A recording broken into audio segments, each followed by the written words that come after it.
Hello everyone, we're nearing the end of the CSS section. So today in this lesson we're going to be looking over pseudo classes and we're going to learn how to set background images and background colors.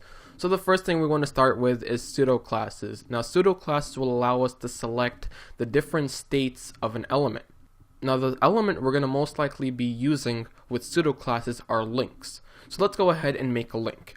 Now if you remember how to make a link, all it is the anchor tag, so that's going to be bracket A, href equals, and we'll just set this to google.com, so that's the easiest thing we can do. So http://www.google.com, and then we're going to close this, and in between here we're going to call this click me. So in all uppercase, click me, and there we go. So let's go ahead and view this. So click over here, and as you can see we have a link that says click me. So I'm just going to zoom in here just to make it easier for us to see. So as you can see, we have a blue click me sign, click me link that is underlined, and it takes you to Google. So let's go back and let's see what pseudo classes do. Now pseudo classes will allow us to style this based on different states that this element is in. So for example, one of the pseudo classes we can use is hover. So for example, this hover pseudo class will allow us to style it for us to change the style whenever we hover over this link. For example, this link right now is blue, and let's say when we wanted to hover over it, we wanted to turn red or we wanted to turn green. We can use the hover pseudo class in order for us to change that from blue to red. We can also use pseudo classes to happen when we change and click on the link. For example, when we click on this link and we go to Google, we want this color to change to something. So if you've ever clicked those links before, that when you click something and the link becomes darker because you already clicked on it before, that's what pseudo classes are going to help us do. So let's go ahead and better explain it by actually doing this and see what the effects are. So let's go open up Psuedo and let's open up our CSS file that's linked to this.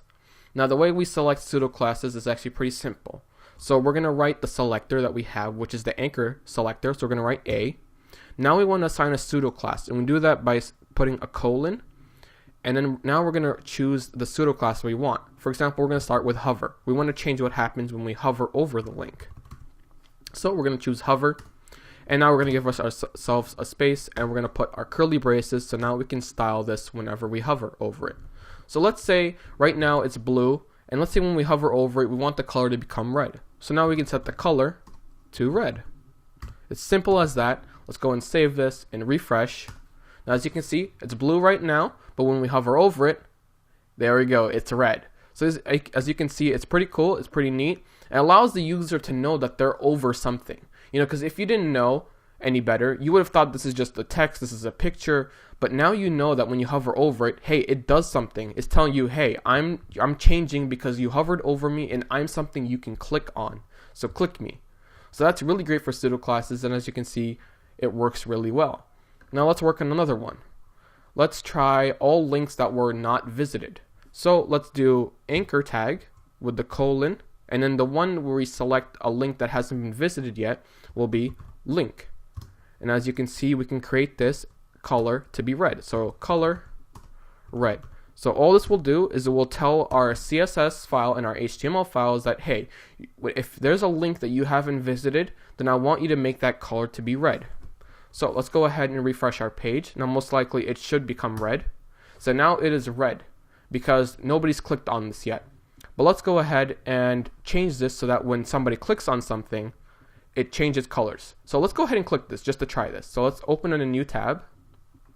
And now it automatically changed back to the normal, regular, underlined blue text.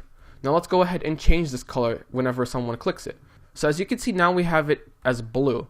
But if we close out of this or refresh this, it's still going to stay blue because now the system knows that in your cache for this browser, it knows that you've already visited this website before. So in order for us to see a difference, we have to go and we have to clear our cache and we have to clear our history. So let's go ahead and do that really quickly. I'll just do that within a couple seconds. So clear browsing data, exit out of here. And now as you can see, the link automatically turned back to red because now the system doesn't remember anything because we cleared its history and we cleared its cache.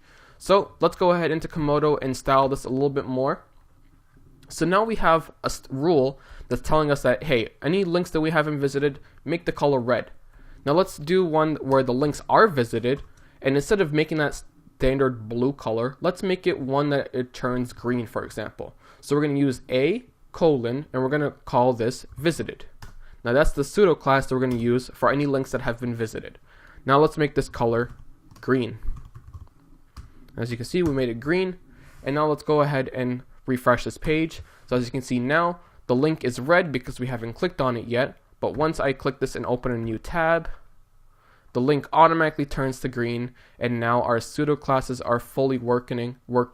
And now we can add just one more. Let's do the hover one again. So hover, let's add the color of blue. Go ahead and refresh that. And as you can see, it's still green because we visited, but now when we hover over it, it turns blue. So we can have so much fun with this. It's going to be really cool for us when we're implementing websites and pages and stuff like that. They're going to have buttons, and it's going to become more interactive for the user to see something change in front of them, allowing them to know that, hey, this is a moving element and you can click me. So those were pseudo classes. Let's go work on background pictures now and background images. It's really easy to implement. Let's go ahead and add a background image to this body. So the way we do that is by selecting the body through the selector. So body has been selected. Now we can do a curly brace, and we can add background.